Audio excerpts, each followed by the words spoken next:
I hope you can hear me over the wind. We're cracking on apace with the wood store, and I'll update you on that in a minute. But first of all, I wanted to show you something that Will collected from the shop we bought it from yesterday. We actually bought it last week, and I think I referred to it in passing in last week's vlog when we were at the seaside. When we were at the seaside, let me show you. Ta-da! I accept that this may require a little imagination, but if you're able to see past the rotten wood and the rusty metal, I think you'll agree that what we have here is a very handsome table and chairs. I couldn't say what vintage it was, but I reckon could probably be anything from the 30s up to the 50s, 60s. What we liked about it was the interesting shape of the metalwork. It's just something a bit different than just a normal four-leg situation. And it came with one matching chair. So this is an interesting project for us in several fronts. So obviously, first of all, we need to do something to restore the metal, which isn't actually as bad as it looks. That's just going to be giving it a good grind and a coat of paint. We then have to replace the timbers in both the table and the chair. So that's another interesting project in terms of choosing the timbers and then deciding if we want to oil it or stain it or paint it. And then the third interesting element of this project is that Will's quite keen to try his hand at more metalworking, and he's quite keen and pretty certain that he ought to be able to make a companion chair, and he's also keen to make a companion sofa. So we'll have a sofa at the back, 2 chairs, and this lovely table. And I think I can see what he means. If you look at it, really it's just quite a narrow piece of metal that's been decoratively slightly bent into this nice shape. Will thinks that this kind of metal is quite easy to come by, and lucky for us, Will's dad has a forge. So hopefully this will turn out to be a really nice project, and the end of which will have a really beautiful table, outdoor table and chair setting.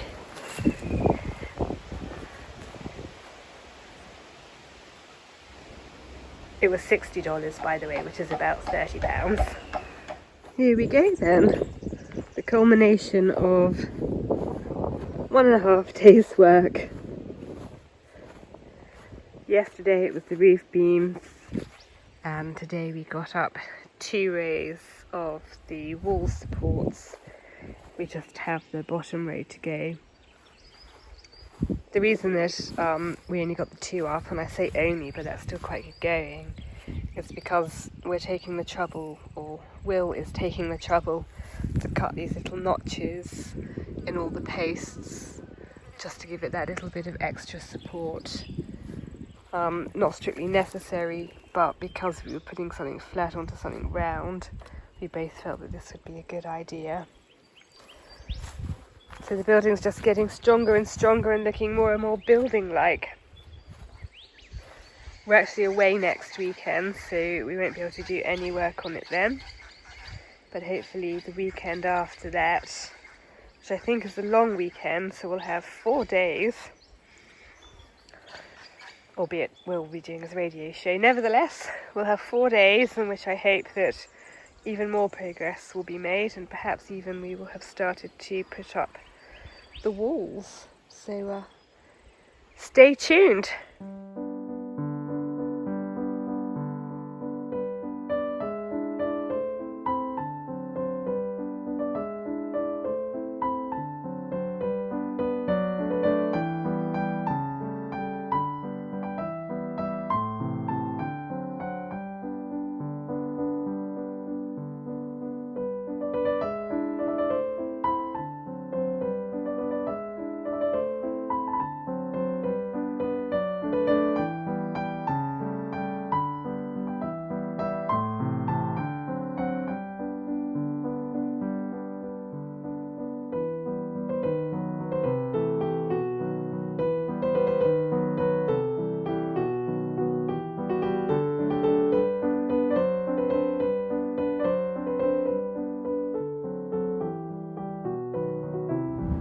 Attention waste passengers, service shortly arriving at Flinders Street to the next stop.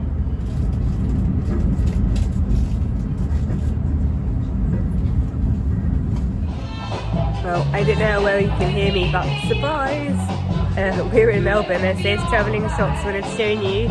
And we're here to see Tim Minchin in the theatre, as you can see. We first saw Tim Minchin in Edinburgh about 20 years ago. Sadly, Will's not feeling too well. No, I'm feeling all right. Just a mild case of flu. COVID, perhaps. So we'll all keep our fingers crossed he survives the show and makes it through the night. I'll let you know tomorrow. As you can see from behind me, you find me now in the park. This is day 2 of our Melbourne weekend, the day after we went to see Tim Minchin. And I just wanted to catch up with you to say that Tim Minchin was excellent. It was the penultimate show, so by the time you see this, it will be too late. But if you get the chance, he's well worth going to see. Very funny, thoughtful guy. It was a lovely show. I'm now sat in the park. I'll spin you around so you can have a look at what I'm looking at. And Will's over here, setting up to do some sketching. Cheers at this scene. As you can see, it's a lovely day, lovely afternoon. We just had a spot of lunch at the park, a little picnic if you like. The principal reason for the trip was to see Tim Minchin, and we decided that because of the time that they'd finished, it would be easier to stay than go back home. So hence the night in the city. We're off back home shortly though. Got the supermarket shopping to do on the way, so that's exciting. And then it's back to reality, so I'll catch up with you again shortly. I probably look like an absolute mess. And probably the vlogs recently have been a bit all over the place, but the truth is that for the last week or so, Will and I have both been quite terribly ill. We were actually unwell when we were in Melbourne, when we went to see Tim Minchin, but we were so looking forward to it. And we were sort of not ill enough that we couldn't go, but more ill than we would like to be. Anyway, so I haven't been filming that much, but essentially that's because I haven't really been doing that much. And, you know, we're still not great now. But anyway, that's by the by, I'm sure you know. Some of you are ill currently, and I wish you a speedy recovery. And if you're about to imminently get ill, I empathise. But this morning I have mowed the lawns on the ride-on mower. And this afternoon I will be mowing the lawns around the house with the push mower. But what I'm going to do now is head out with the brush cutter and do a little bit of trimming of the tea tree and other bits and bobs. So I thought I'll bring you along for that, and quite possibly I'll be mowing the driveway lawns on Friday, and I might bring you along for that too, because I know how much, like me, you all love lawn mowing. But yeah, just to explain why the vlog's been a bit all over the place. I'm a bit all over the place.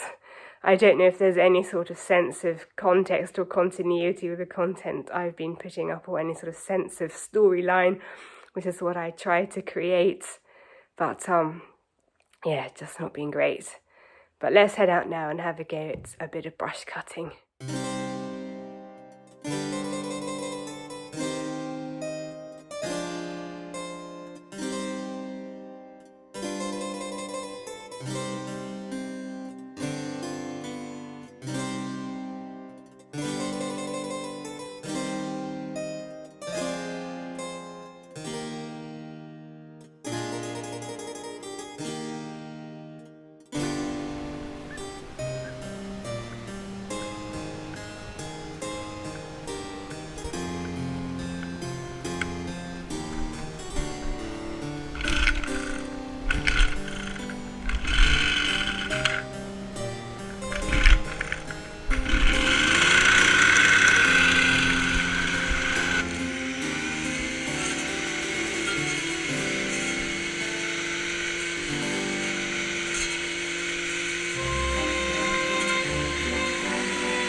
that done, time to head down and do a couple of other little jobs which occurred to me.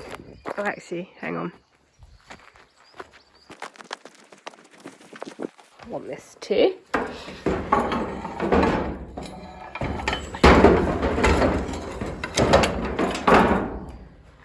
Just to pick. Time to go and do a couple of other jobs which occurred to me whilst I was mowing. So first of all, somewhere on this main lawn in front of the house around here, I hit a bit of a stone that was further out of the ground than I would like. I'll leave the pick there and come back and hopefully find that in a bit. It was around there somewhere, but it's quite a lot of lawn to choose from. The job down here will be a bit quicker because all it's going to involve is getting rid of some of these standing rocks on the grass. I just don't like to go over them on the mower. So there's these little ones that get kicked up from the drive.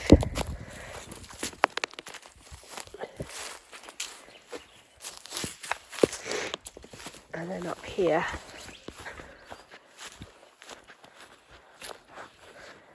there's some bigger fellas.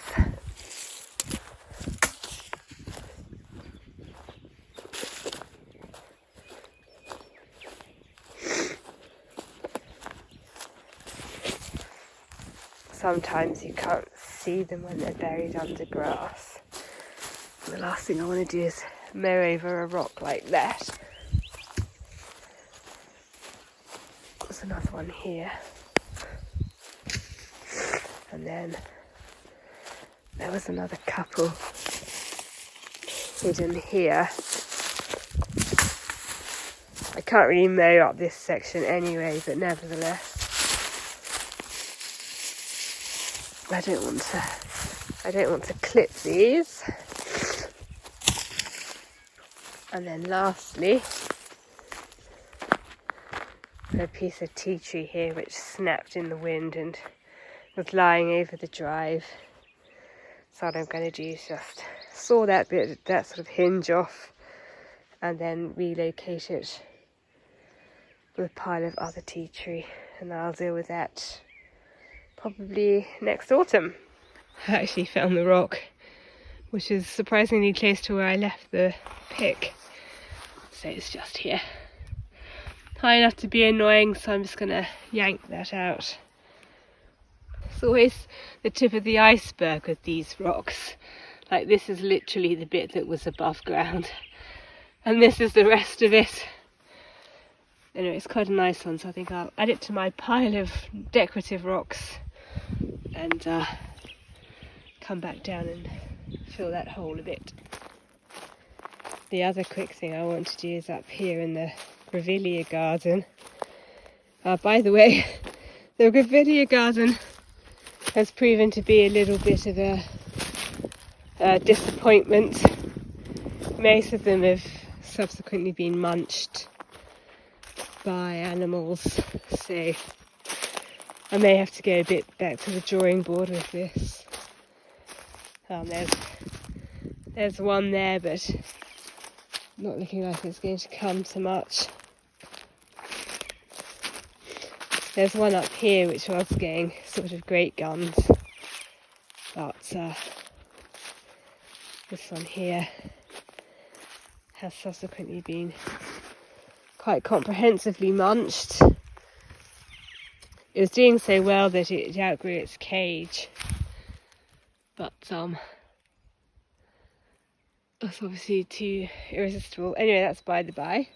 I noticed that some of this dead tea tree up here sort of started to collapse. It just looks a bit unpleasant, so what I'm going to do is take it up and start a little pile. And again, that's something that I'll deal with next autumn, but I'll just tidy Tidy this straggly stuff up here, make it look a bit neater. I don't think I ever showed you the gnome. There he is, with his frog in his hand, underneath the magnolia tree.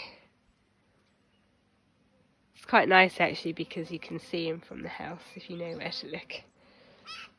So yes. My concession to Kitcha in the garden: every garden should have a garden name. If your garden doesn't have a name, you're missing out.